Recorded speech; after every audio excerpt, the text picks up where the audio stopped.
세상에 떠도는 기묘한 괴담들. 첫 번째 이야기, 조선시대 양반들의 소름 끼치는 실화괴담. 1500년대 말엽 즈음에 회자되던 사건 중에 김위의 아들이 유괴된 사건은 그 내용이 무척 이상하다. 김위는 개성에서 살고 있는 선비였는데 어린 아들이 유괴당했다.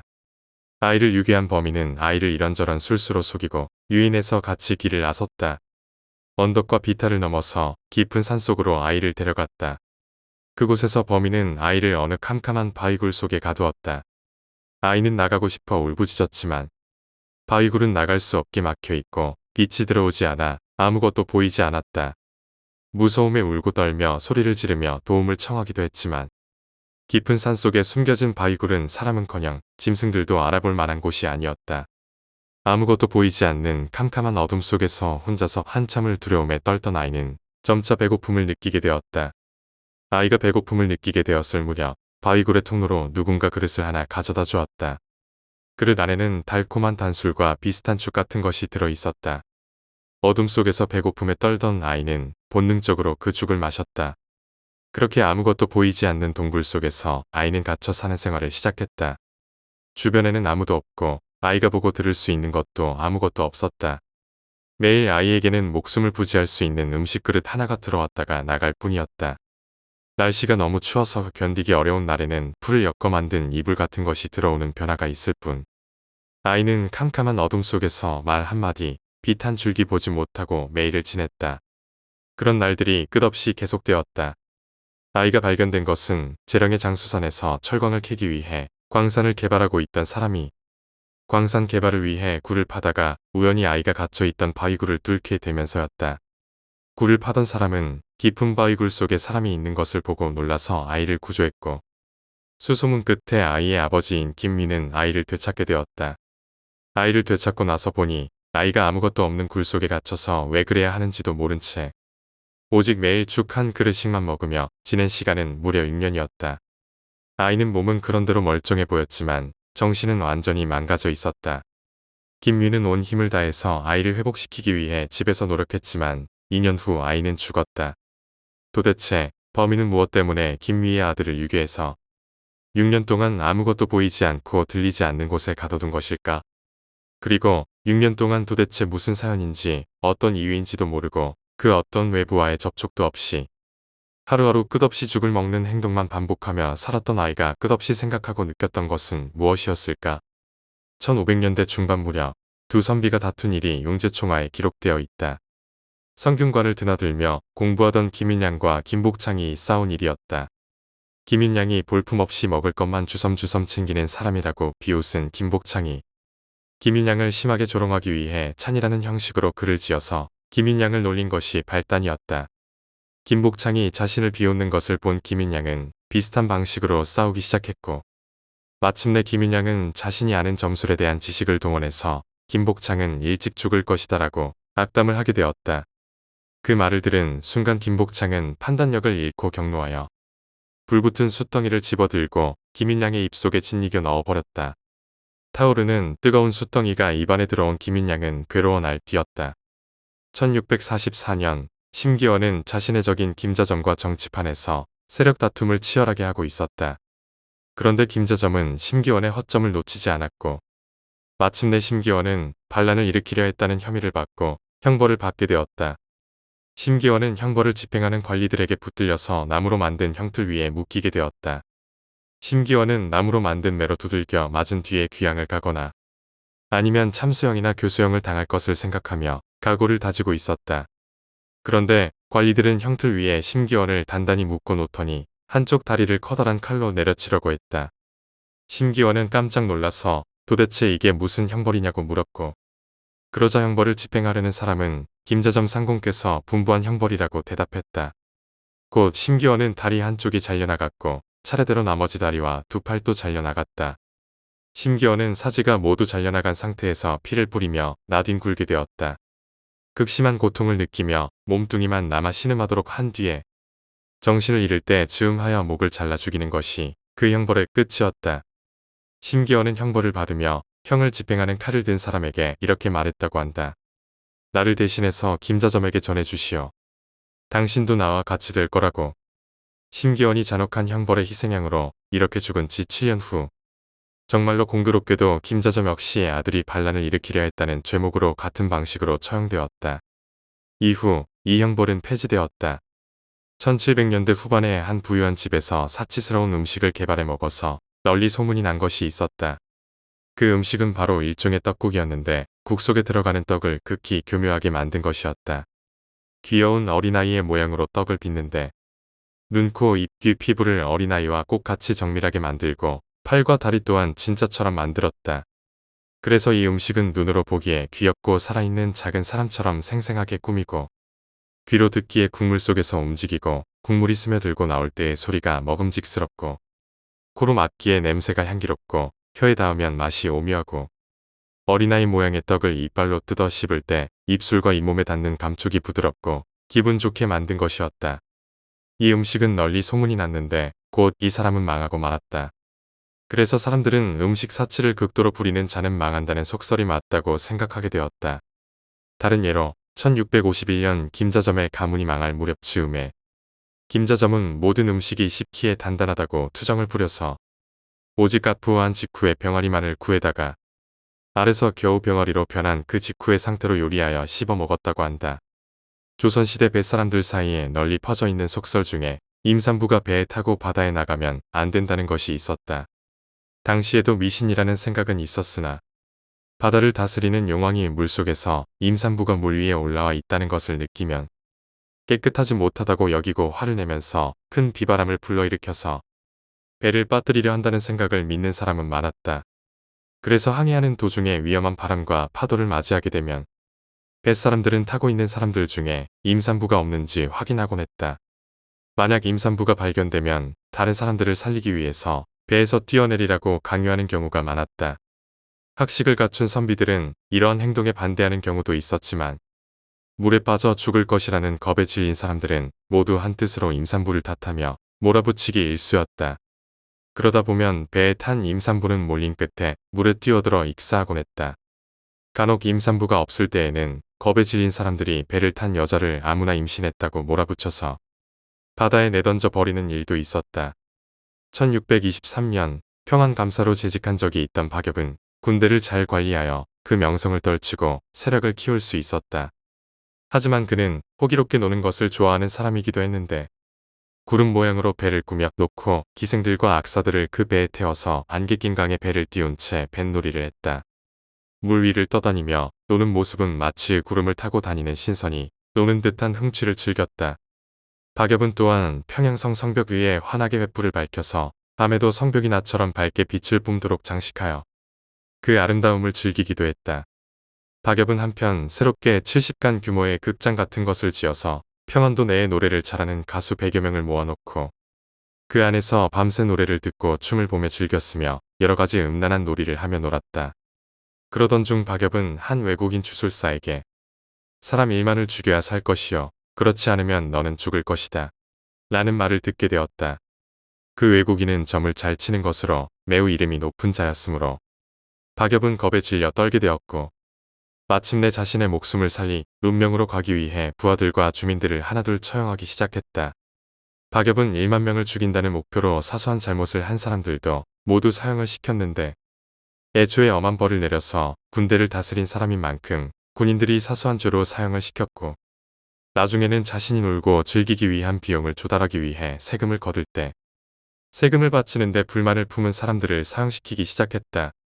박엽은 닥치는 대로 사람들을 사형시키고 다녀서 점차 평안도 주민들의 원망을 사게 되었다.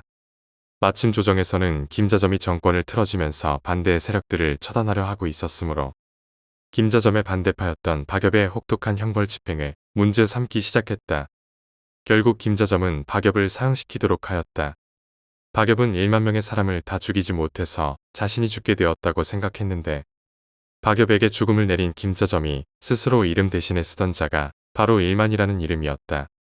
이 이야기는 청성잡기에 소개되어 있는데 척발귀의 이야기와 구조가 같다고 소개하고 있다. 박엽에 관한 내용 자체는 반대파가 박엽의 죄상에 대해 과장한 측면이 있는 것으로 보인다. 좀 더 앞선 시대의 이야기로는 역시 광평대군의 이야기가 가장 유명하다. 세종대왕은 다섯 번째 아들인 광평대군의 운명에 대해 신분을 숨기고 점을 보게 하였다. 점쟁이는 점을 치는 대상이 광평대군이라는 것을 전혀 모르는 상태로 점을 쳤는데 그 결과 이 사람은 젊은 나이에 못 먹어서 굶어 죽을 운명이라고 예언하였다. 세종대왕은 얼토당토 않은 예언이라고 생각했다. 세종대왕은 임금의 아들이 어찌 굶어 죽겠는가? 라며 점을 치는 것은 미신일 뿐이라고 웃었다. 하지만 그래도 만약을 대비해 광평대군에게 사고팔 수 없이 영원히 유지되는 땅에 대한 권리를 내려서 결코 먹을 것이 부족하지 않도록 제도를 마련해 주었다. 1444년 20세의 광평대군은 어느 날 밥을 먹다가 생선가시가 목에 걸리게 되었다. 아무리 노력해도 이 가시를 뽑을 수가 없었다. 결국 광평대군은 목에 걸린 가시 때문에 아무것도 먹지 못하고 괴로워하다가 굶어 죽었다. 한편 조선 건국 초에는 복진이라는 사람이 여러 가지 주술을 쓰는데 능했다. 복진이 스스로 점을 쳐보니 자신이 죽을 날짜를 알게 되었고 또 점을 쳐보니 자신의 목숨은 임금에게 달려있다는 점괘가 나왔다. 복진은 임금에게 찾아가 자신의 목숨을 구해달라고 사정해야겠다고 생각했는데 궁궐 속으로 들어가 임금이 있는 곳까지 갈 방법이 마땅치 않았다. 복진은 둔갑술을 여러 가지로 연구하고 연습해서 마침내 몸을 숨기고 궁궐 속을 들어갈 수 있는 방법을 고안했다. 복진은 열심히 몸을 숨기는 방법을 연습해서 자신이 죽을 날짜가 다가오자 겨우 몰래 궁궐 속으로 숨어 들어갈 수 있게 되었다. 복진은 몰래 임금 앞에 나타났다. 그리고 임금에게 목숨이 달려 있음을 말하고 도움을 구하려고 했다. 그런데 임금은 복진을 보자 깜짝 놀라며 몸을 숨기고 궁궐을 침범해 깊은 곳까지 들어왔으니 죄가 무겁고 참으로 위험하다라며 궁궐 속에 몰래 침범한 죄로 복진을 붙잡아 그날로 사형시켜버렸다. 1498년 사망한 이륙은 광주에 사는 80세가 넘은 한 노인이 평생을 살면서 본 가장 이상한 것 두 가지를 듣고 기록에 남겨놓았다. 그 첫 번째 이야기는 남해에서 본 한 사람에 관한 이야기다. 노인은 젊은 시절 어떤 사람이 남해 해변에서 죽는 모습을 보았다. 이 사람은 이상한 병을 앓고 있었는데 시체를 치워줄 사람이 없어서 바닷가에 쓰러진 모습 그대로 나뒹굴고 있었다. 이튿날이 되어 낮이 되고 날씨가 따뜻해지자 죽은 사람의 살이 점차 썩기 시작했다. 썩은 살이 점차로 웅크러들더니 점점 모양이 미끌거리는 이상한 작은 덩어리들로 변해갔다. 곧 이 죽은 사람은 온몸이 수없이 많은 개구리로 변하게 되었다. 이 수많은 개구리들은 죽은 사람의 옷에서부터 튀어나와 팔딱팔딱 뛰더니 점차 바다를 향해 갔다. 개구리들은 모두 바다에 뛰어들었는데 물속에 들어가자 다리를 몸속에 집어넣고 꽁무니에서 꼬리가 돋아나는 듯 하더니 모두 평범한 물고기 모양으로 변했다. 잠깐 사이에 이 물고기들은 모두 헤엄쳐서 바다 어디론가 사라져갔고 해변에는 죽은 사람의 텅 빈 옷까지만 바람에 휘날리고 있었다. 1498년에 사망한 이륙이 남긴 가장 이상한 이야기에 대한 기록은 아래와 같다. 어떤 사람이 갑자기 가면놀이에 흠뻑 빠져서 이런저런 가면을 구하며 다녔다. 그런데 나무로 되어 있는 어느 이상한 가면을 발견한 뒤로 가면을 덮어쓰고 춤추고 노는 일에 더욱 빠지게 되었고 그와 함께 이상한 병이 전염된 것처럼 시름시름 병을 앓게 되었다. 영문을 모르는 병을 얻자 이 집 사람들은 무당을 불러 구슬했는데 무당은 나무 가면이 병을 일으킨다고 했다. 결국 이 사람은 그 이상한 가면을 들판에 버렸다. 그랬더니 곧 병이 나았다. 아마도 가면이 얼굴에 붙어서 사람으로부터 무엇인가를 빨아먹은 것 아닌가 싶다. 그런데 몇 달쯤 뒤에 우연히 가면을 버린 들판에서 다른 사람이 그 가면을 보게 되었다. 가면은 반쯤 썩어 있었고 그 부분은 버섯으로 변해서 살고 있었다. 버섯이 향기롭고 먹음직스러워서 이 사람은 버섯을 뜯어 먹어 보았는데 그러자 갑자기 비실비실 웃기 시작하였다. 이 사람은 희죽거리면서 웃다가 갑자기 춤을 추기 시작했는데 그 모습은 가면을 덮어쓰고 미친 듯이 춤을 추는 몰골과 같았다. 다른 사람 하나가 또 버섯을 조금 떼어 먹어 보았는데 마찬가지로 웃기 시작하더니 갑자기 정신 나간 사람처럼 춤을 추었다. 한참 후에 버섯을 먹은 사람들의 발작이 그친 뒤에 물어보니 처음에는 웃음이 나면서 기분이 좋고 나중에는 날뛰고 춤추는 것을 때때로 멈출 수 없이 계속되었다라고 이야기했다. 아마도 단순히 환각을 일으키는 버섯이 우연히 생겨나 벌어진 일이겠지만 가면의 모습과 버섯의 모습으로 바뀌어가면서 사람에게 기생해서 살아가는 이상한 생물이라는 느낌도 드는 이야기이다. 1528년 성우는 경상도 관찰사로 발령을 받아 먼 경상도 땅으로 온 상황이었다. 항상 중앙의 조정과 한성부를 다스리는 직위 정도만을 떠돌던 그로서는 피곤한 여정이었다. 성우는 김유사화에서 조광조 일파를 제거하는데 한몫한 사람으로 악명이 높았고 때문에 성운 때문에 자신의 친지가 죽었다고 그를 원망하는 사람도 많았다. 이렇게 원한을 많이 샀던 성운의 죽음은 정신병 발작으로 인한 죽음 기록 중에 유명한 것이다. 성운은 어느 날 대낮에 잠깐 낮잠이 들었다가 가위에 눌리게 되었다. 성운은 잠시 정신을 잃었다가 정신을 차렸는데 가위에 눌린 상태라서 움직일 수도 없었고 이상한 귀신이 가득 보이기 시작했다. 성운은 자신의 좌우에 기괴한 사람들이 늘어서 있는 모습이 보였다. 그 사람들은 눈, 코, 입이 없는 살로 되어 있는 얼굴에 팔다리도 없이 몸뚱이만 이리저리 뒹굴고 있었고 머리카락과 이마 부분도 없는 상태였다. 성우는 그 모습을 보고 놀라고 무서워서 괴로워했는데 도저히 겁이 나서 그 모습들을 보고 있을 수가 없어서 눈을 애써 감으려고 하였다. 성우는 이후로 발광하여 겁에 질린 목소리로 중얼중얼 알 수 없는 소리를 내면서 괴로워하고 눈을 뜨면 그 모습이 보일까 두려워서 질끈 눈을 감은 채로 계속 부들부들 떨었다. 10여일을 그렇게 괴로워하다가 성우는 사망하였다. 조선시대의 기생이라는 신분은 노비와 비슷한 수준의 신분으로 취급받았기 때문에 비참한 일을 당하는 일이 많았다. 1700년대 중반 홍인하는 전라도에 감사로 부임했다. 이 무렵 홍인하는 해괴한 취미를 개발했는데 그것은 기생들의 음악을 듣고 변태적인 방법으로 평을 하는 것이었다. 우선 홍인하는 모습이 아름답고 음악의 재주가 많은 기생을 찾아다녔다. 마음에 드는 기생을 찾으면 홍인하는 그 기생을 데려와 음악을 연주하게 하였다.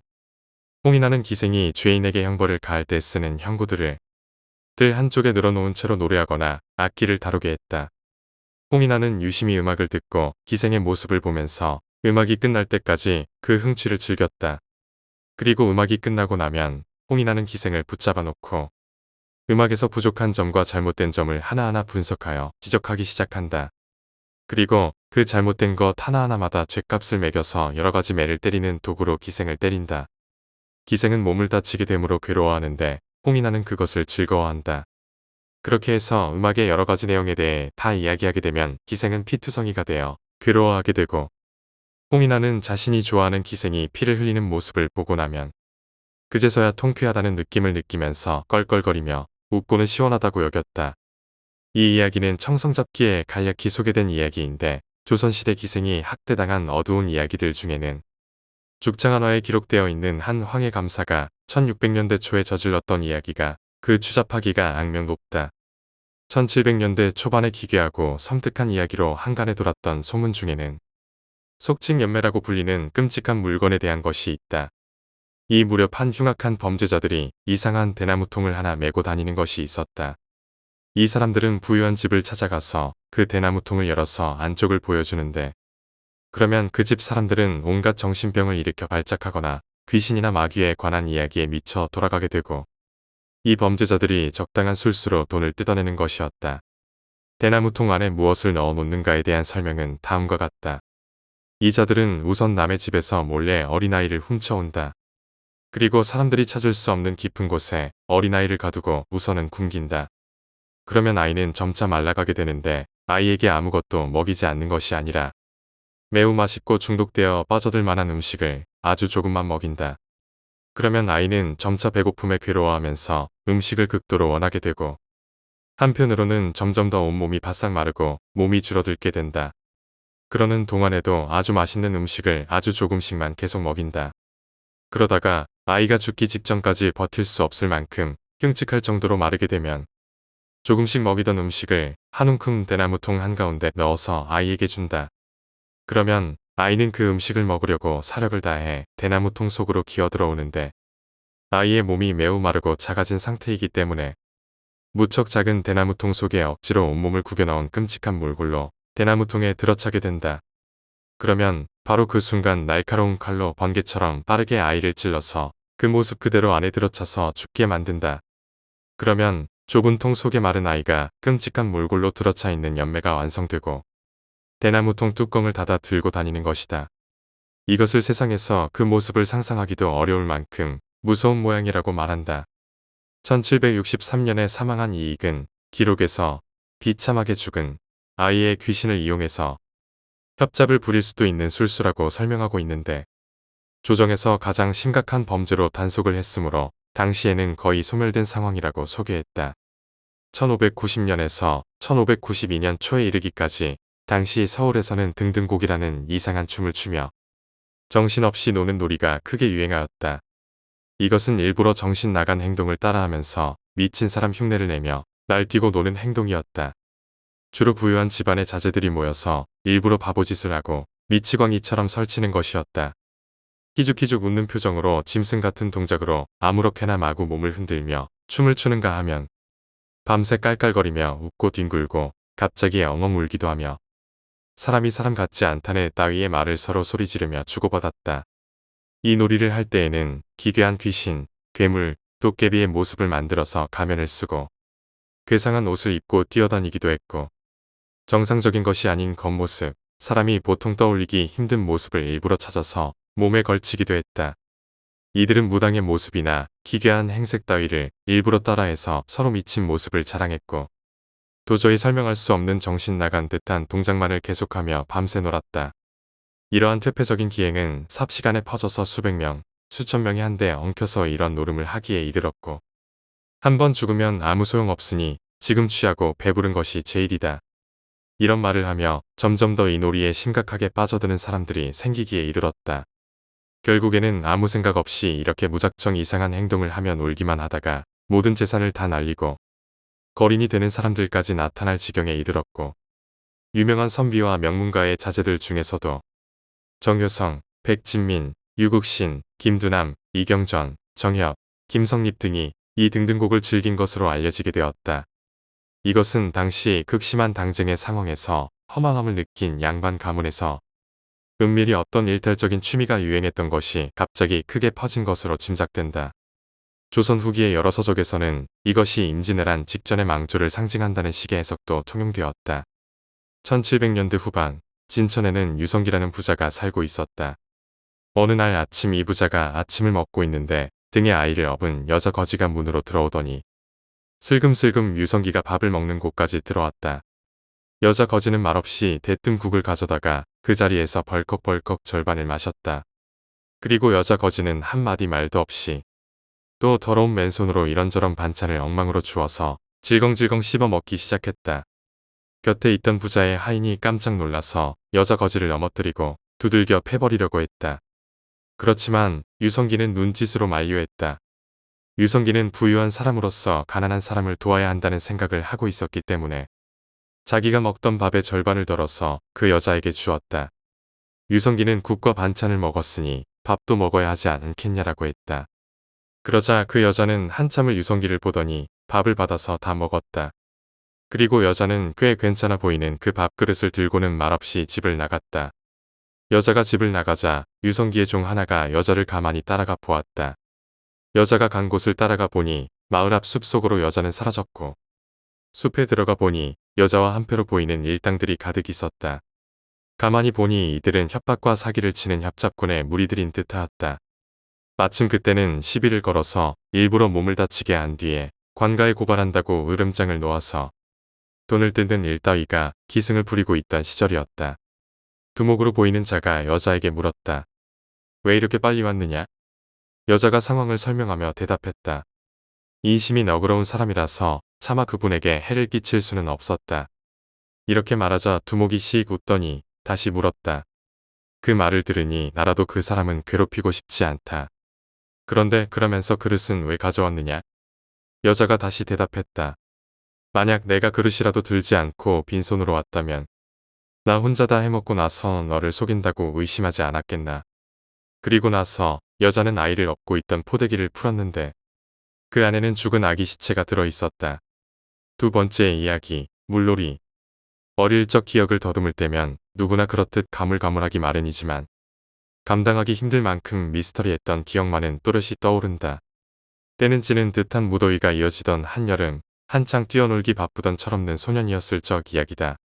지금이야 고층 빌딩과 갖은 건물들로 울창한 숲을 이루는 그 자리가 예전엔 시원한 소나무와 계곡으로 가득했고 동네 개구쟁이 꼬마들은 짝을 이루어 저마다 물장 붙이며 놀기 일쑤였다. 국민학교의 수업 시간은 고작 오후 4시 즈음이면 종을 울렸고 나를 포함한 동네 꼬마들은 뭘 하고 놀까 궁리하기 바빴다. 친구 중 가장 활발했던 A가 물놀이 가길 권하였고 함께 있던 B는 흔쾌히 같이 가기로 마음먹고 덩달아 우리를 꼬드기기 시작했다. 허나 나와 내 친구들은 그 폭염에 지쳐 물장구 칠 기운마저 없었고 은근히 가고 싶어 했던 친구 C의 팔목을 끌며 난 집으로 향했다. 땅거미가 어둑어둑 지고 저녁을 배불리 먹은 나는 9시가 땡 하자마자 잠에 빠졌다. 노곤하게 꿈속으로 빠져든 나는 오후 4시에 학교 운동장으로 돌아가 있었다. 꿈속에선 그날 겪었던 일들이 데자비처럼 진행되었고 친구 A와 B는 여전히 나와 친구들에게 물놀이를 권하고 있었다. 어찌된 일일까 꿈속에서마저 나는 무더위에 지쳐 있었고 C의 팔목을 잡고 집으로 향하려던 찰나 C가 내 손을 뿌리치며 말했다. 난 그냥 물놀이 하러 갈란다. 어깨동무를 한 채 가볍게 발걸음을 옮기는 그들을 멍하니 쳐다보며 나는 나지막하게 잠에서 깼다. 다음 날 아침 등교길 이 요상한 꿈 얘기를 그들에게 들려주고 싶었던 나는 끝끝내 그들을 만나지 못했다. 일주일이 지난 뒤에야 A와 B가 계곡에 빠져 죽었단 소리를 듣게 되었지만 C의 의문스러운 죽음에 대해선 전혀 알 길이 없었다. 우더른들에게 아무리 캐물어도 쉬쉬할 뿐 어떠한 대답도 듣지 못했다. 지금에서야 돌이켜보면 그 꿈속에서 나 역시 C처럼 물놀이를 따라갔다면 어떻게 됐을까 하는 의문뿐이다. 난 그 후로 종종 꿈속에서 물가에 빨려 들어가는 악몽을 꾸곤 한다. 세 번째 이야기, 왕따. 왕따를 당해서 자살을 할 바에야 차라리 따돌리는 놈을 죽이면 되잖아. 이런 이야기를 이따금씩 보곤 한다. 솔직히 과격한 이야기라고 생각한다. 내 중학교 시절 친구 중 저런 이야기를 했던 S라는 녀석이 있다. S는 성격이 밝은 데다 덩치가 제법 있는 열혈남이었다. 왕따 같은 것과는 전혀 상관이 없는 녀석으로 기억한다. 나라면 차라리 저렇게 할 거야. 그냥 죽어버리는 건 너무 한심하지 않냐? 어느 방송사에서 특집으로 왕따에 관해 방영한 다음 날 S는 이렇게 말했다. 다른 아이들의 의견은 어땠는지 잊어먹었지만 S가 콧김을 거세게 내쉬며 그렇게 말했던 것만은 지금도 생생히 기억하고 있다. 중학교를 졸업하고 나서 나는 S와 사이가 멀어졌다. 원래 자주 어울리는 패거리가 아니었던 데다 학교도 갈렸던 것이다. 그런데 졸업 후 반년쯤 지날 무렵 나는 묘한 소문을 듣게 되었다. S가 고등학교에 와서 따돌림을 당하고 있다는 소문이었다. 솔직히 처음에는 그냥 상상이 안 됐다. 차라리 S가 따돌리는 역할이면 모를까 따돌림을 당한다는 것 자체가 생각 외의 일이었던 탓이다. 그 소문을 듣고 얼마 지나지 않아 갑자기 S가 우리 집에 전화를 건 적이 있다. 그 전까지 S는 나에게 한 번도 전화를 하지 않았었다. 무슨 일인가 갸우뚱거리며 어머니에게 수화기를 건네받았다. 그리고 별말 없이 S는 전화를 끊었다. 그 전화를 받고 나서야 비로소 나는 S가 정말로 왕따를 당하고 있을지도 모른다는 생각이 들었다. 확실히 목소리는 S였지만 완전히 다른 사람과 이야기하는 느낌이었다. 몹시 안절부절 못하는 것이 목소리만으로 느껴졌다. 다음 날 중학교 때부터 친구였던 녀석에게 그 이야기를 했다. 그런데 그 녀석도 S에게 전화를 받았다는 것이다. 나랑 비슷한 즈음에 제대로 이야기도 하지 않고 전화를 끊었다는 것이다. 그리고 그날 점심시간 친구에게 전화가 왔다. S가 옥상에서 뛰어내려서 자살했대. 충격적이었다. 나중에 안 것이지만 유서도 있었다. 원인은 역시 왕따였다. 장례식은 밤샘도 없이 친지들만 모여서 조촐하게 진행되었다. 그리고 장례식 때문에 오랜만에 모인 중학교 시절 친구들에게 나는 이상한 공통점을 찾아냈다. 그 자리에 모인 거의 모든 친구들이 그날 S에게 전화를 받았다는 것이다. 그렇지만 S는 그 누구에게도 자세한 이야기를 하지 않고 전화를 끊었던 모양이다. S는 무슨 말을 하고 싶었던 것일까? 확실하지는 않지만 마지막으로 도움을 요청하고 싶던 것일까? 친구들과 마지막으로 이야기가 하고 싶던 것일까? 아니면 우리들과 이야기를 하는 걸 통해서 자신이 가장 즐거웠던 눈부시게 빛나고 있던 시절의 잔영이라도 붙잡고 싶었던 것일까? 이제 와서는 도저히 알 수 없는 일이다. 다만 나에게는 그렇게나 봤던 S가 너무나 짧은 시간 사이 딴 사람처럼 변해 자살이라는 극단적인 선택을 했던 것이 너무나 안타깝고 무서웠다. 네 번째 이야기, 약속. 중학교 2학년 끝 무렵 나는 이사를 가게 되었다. 이사 전날 집 앞에서 같은 반 M군이 우물쭈물 혼잣말을 하며 걷고 있는 것을 보게 되었다. M군과는 유치원부터 중학교까지 같은 학교를 다녔고 집도 가까웠다. 하지만 초등학교 저학년 때 이후로는 그다지 말을 섞는 일은 없었다. M군은 조금 뚱뚱해서 운동신경이 둔했고 마음이 약하고 친구가 적은 타입이라 나와는 영 맞지 않았다. 그렇기 때문에 지금 와서 생각해보면 내가 도대체 왜 M군에게 말을 걸었던 것인지 나조차도 모르겠다. 그렇지만 그때 나눴던 이야기만은 지금도 분명하게 기억하고 있다. 뭘 중얼거리고 있는 거야? 이상한 약속을 했어. 누구랑 무슨 약속을 했는데? 약속이니까 말하면 안 돼. 하지만 너는 이사 가는 거지. 그럼 괜찮을까? 내가 아니게 되어버려. 역시 안 되겠어. 약속이니까 말하면 안 돼. 그리고 M군은 가버렸다. 지난달 2학년 때까지 다니던 중학교 동창회가 열렸다. 도중에 전학을 가긴 했지만 나한테도 전화가 와서 참석하게 되었다. 그리운 얼굴들이 하나하나 보이는 사이 모르는 얼굴이 하나 있다. 게다가 굉장히 잘생겼다. 나는 친구에게 저 사람 누구야? 라고 물었다. 친구는 M군이잖아. 라고 가르쳐줬다. 나는 놀라서 M군 완전히 변했네. 딴 사람 같다. 옛날에는 살이 꽤 쪘었는데 라고 말했다. 그런데 친구는 M군은 옛날부터 인기 좋았잖아. 지금이랑 똑같은데 라고 말하는 것이었다. 다른 친구들도 M군은 스포츠 만능의 리더십이 있고 인기가 많았다는 나와는 완전히 다른 기억을 가지고 있는 것 같았다. 그날은 M군과 이야기하지 못하고 돌아왔다. 집에 돌아와서 나는 M군이 찍혀 있었을 단체 사진과 초등학교 때의 졸업 앨범을 찾았지만 도저히 찾을 수가 없었다.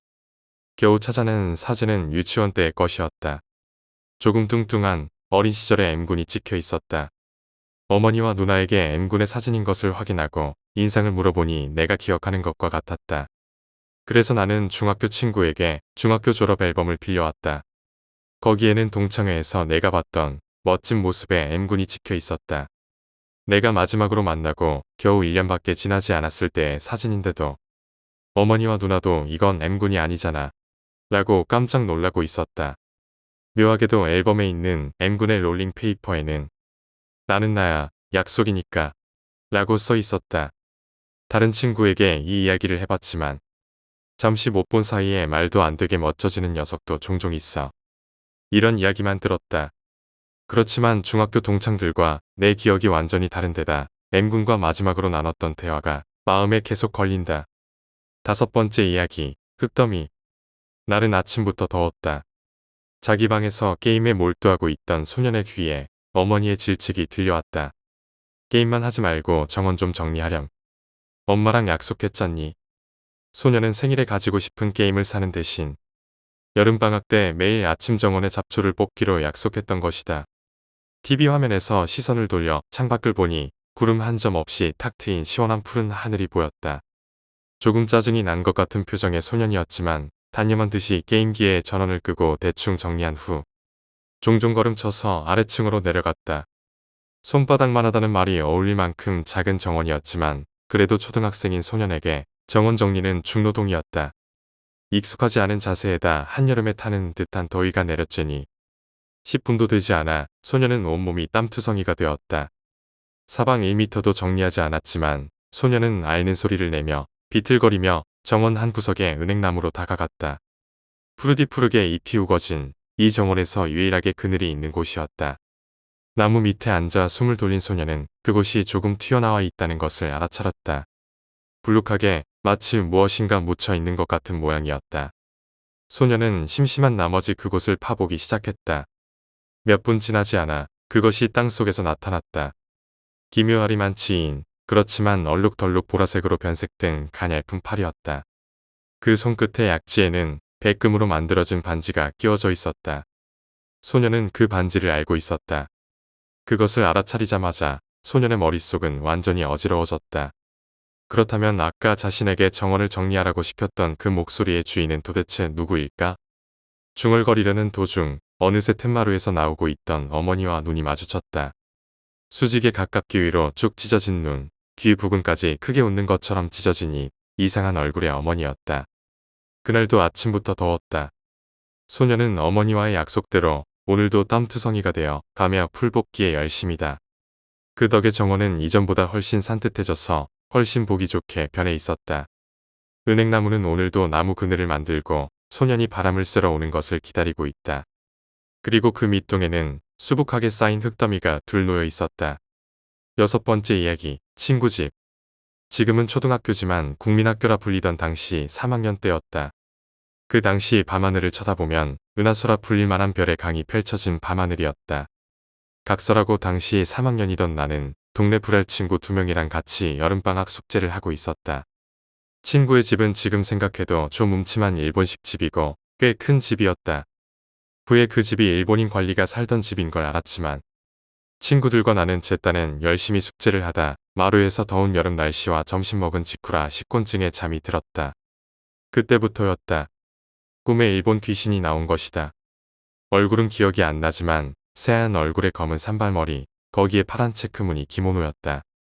문제는 발이 안 보였다는 것이다. 꿈속에서도 귀신인 걸 쉽게 알 수 있었다. 이 귀신이 손에는 30cm의 대침을 들고 친구와 나를 쫓아다녔다. 그 일본식 집은 낮에도 어두운 곳이 많아서 친구 집이라도 잘 안 돌아다녔는데 꿈속에서는 어마어마한 미로였다. 귀신에게 쫓기다 잡히면 발에다 대침을 막 찌르고 또 도망 다니길 수십 번.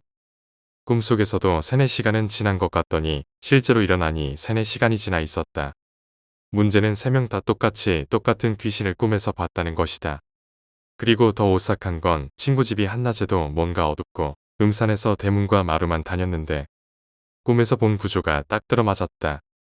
어두운 일본식 집 복도를 좀 지나면 어두운 부엌을 지나 대낮에도 불을 밝혀야 하는 작은 방이 나오고 일본식 장지문이 양쪽에 있었다. 한쪽은 부엌, 한쪽은 작은 마루를 지나 큰 방과 창고 쪽을 꿈에서 본 그대로 보게 되니 어린 마음에도 왠지 머리가 쭈뼛서는 느낌에 후다닥 나왔다. 그 후 그 집에 놀러간 일은 없었다. 지금도 생각해보면 3명이 동시에 똑같은 귀신을 꿈에서 보고 일어난 후 다리가 셋 다 저려서 못 일어나고 생판 들어가 보지 않은 집 구조가 꿈과 같으니 이게 현실인지도 가끔 생각난다. 그 후 일찍 고향을 떠서 어찌된 일인지는 모르지만 그 친구네도 잘 살고 있는지 궁금할 따름이다. 7번째 이야기, 은인. 지금으로부터 20년은 된 우리 할아버지가 겪으신 이야기다. 할아버지는 근처 산에 나가 취미로 들새 사진을 찍는 것을 좋아하셨다. 그러던 어느 날 산에 나갔다 돌아오신 할아버지의 모습이 심상치 않았다. 등에 크게 베인 상처가 나서 피투성이셨던 데다 온몸이 상처투성이고 옷도 너덜너덜했던 것이다. 거기다 오른손 새끼손가락은 부러져서 이상하게 구부러져 있었다. 깜짝 놀라 무슨 일인지 여쭸더니 그게 말이다. 산에서 괴물이랑 싸웠어. 진짜로 위험했지 뭐냐. 이런 대답이 돌아왔다. 가족들은 모두 어이없어 했지만 일단 이야기를 들어보기로 했다. 할아버지는 평소처럼 산속 깊이 들어가서 산새를 찾고 계셨다고 한다. 한참 돌아다니다 지친 할아버지가 그루터기에 걸터앉아 도시락을 드시기 시작하셨는데 문득 등 뒤에서 이상한 낌새가 느껴졌다고 한다. 뒤를 돌아보려던 순간 무엇인가로 등이 크게 베이고 엄청난 힘에 밀려서 할아버지는 그만 넘어지고 말았다. 뒤에 있던 괴물은 크게 숨을 쉬고 있었다. 갈색 털이 덥수룩하게 자라 있었고 불은 없었지만 머리는 컸다고 한다. 뾰족한 손톱이 자란 앞발을 들이대며 두 발로 서 있는 난생 처음 보는 짐승이었다고 한다. 할아버지는 본능적으로 도망가봤자 어쩔 수 없다는 생각에 싸우기로 마음을 먹었다고 한다. 등산용 나이프를 가지고 계셨기 때문에 그것을 무기 삼아 싸우기 시작했지만 도저히 버틸 수가 없었다. 이리저리 짐승의 몸에 몇 군데 나이프를 찔러 넣었지만 그 놈은 물러서지 않고 예리한 손톱으로 계속 공격해왔다.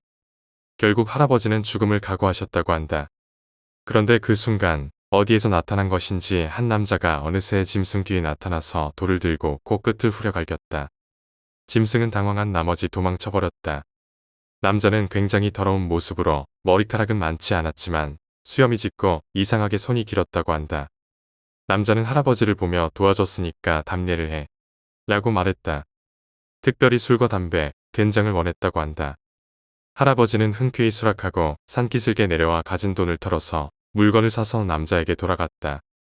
남자는 그루터기에 앉아 할아버지의 도시락을 먹으며 카메라를 가지고 놀고 있었다고 한다. 남자는 할아버지가 가져온 답례품에 기뻐하며 또 무슨 난처한 일이 있으면 간단한 선물을 가지고 여기로 오거라 이렇게 말하고 빠른 속도로 사라졌다. 하지만 우리 가족들은 아무도 그 이야기를 믿지 않았다. 그 후 할아버지는 상처의 뒤처리를 제대로 하지 않았기 때문에 상처에 염증이 생겨 병원에 입원하는 처지가 되었다. 병원에서 부상 원인을 물었을 때 할아버지는 똑같은 이야기를 했지만 역시 아무도 믿지 않았다. 하지만 나만큼은 그 이야기를 믿고 있었다. 외동이었던 나는 할아버지와 자주 같이 놀곤 했었다. 어머니는 안 된다고 하셨지만 나는 몰래 할아버지를 따라 산에도 가곤 했다. 할아버지는 산에 갈 때마다 선물이라면서 한 잔의 술을 가져가 그때 그 그루터기에 올려놓으셨다. 아마 그 놈도 괴물이긴 매 한 가지일 거야. 하지만 은인에게 의리를 다하지 않으면 안 된단다. 이렇게 여기 올려두면 다음에 왔을 때는 사라지고 없단다. 그 녀석도 나나 너희 아버지처럼 술꾼인가 봐. 할아버지는 그렇게 말하며 너털 웃음을 지으시곤 했다. 그 짐승에 관해 여쭤봤더니 그때는 당했지만 이제는 괜찮단다. 그 놈의 급소가 코라는 걸 알았으니까. 다음에 보면 냉큼 잡아서 신문사에 팔아버리자꾸나. 그러나 그 이후로 결국 짐승이건 남자건 다시는 만날 수 없었던 것 같다. 할아버지는 돌아가시면서 유언장을 남기셨다. 할아버지가 돌아가신 뒤 그것을 열어보니 유산이나 신변 정리 외에 나에게 특별히 그 산에 가서 해줬으면 하는 부탁이 적혀 있었다. 그것은 산의 선물을 왕창 가져가서 그 그루터기에 두고 할아버지가 세상을 떠났으니 이제는 가족들을 지켜달라고 전해달라는 것이었다. 가족들은 모두 어이없어 했지만 할아버지의 유언을 무시할 수는 없었기 때문에 내가 대표로 가기로 했다. 나는 친구들 몇 명과 함께 많은 술, 담배, 된장을 가져갔다. 그리고 할아버지의 유언대로 선물 옆에 편지에 한 통을 두고 산을 내려왔다. 그로부터 몇 년이 지나갈 즈음 산은 개발 대상이 되어 골프장과 리조트 시설이 생겼다. 관광지로 지정된 부분은 예쁘게 관리되었지만 나머지는 쓰레기 투성이에 더러운 산이 되어버렸다. 열심히 리조트를 유치하려던 공무원들은 희낙낙하고 있었다. 하지만 하늘에서 내려다보실 할아버지는 한탄하고 계실 것 같다. 그때 그 그루터기가 있던 곳은 이제 흔적도 없이 사라져버렸다. 나는 그 남자는 어떻게 살고 있을까 가끔 생각하곤 한다. 8번째 이야기, 호수의 비밀. 어릴 적 나는 할머니와 함께 살았다. 할머니는 늘 나에게 이야기를 들려주곤 하셨다. 특히 밤이면 등잔불 아래서 들려주시던 호수의 비밀에 관한 이야기가 가장 기억에 남는다. 할머니는 항상 말씀하셨다. 그 호수는 마을의 비밀이란다. 함부로 가서는 안 돼. 하지만 어린 마음에 그 호수가 너무 궁금했다. 어느 날 나는 친구들과 함께 그 호수를 가보기로 했다. 해가 뉘엿뉘엿 지고 있을 무렵 우리는 호수에 도착했다. 호수는 고요하고 아름다웠지만 뭔가 섬뜩한 느낌이 들었다. 우리는 호숫가에 앉아 놀고 있었다. 갑자기 호수 중앙에서 물결이 일렁이며 무언가가 떠올랐다.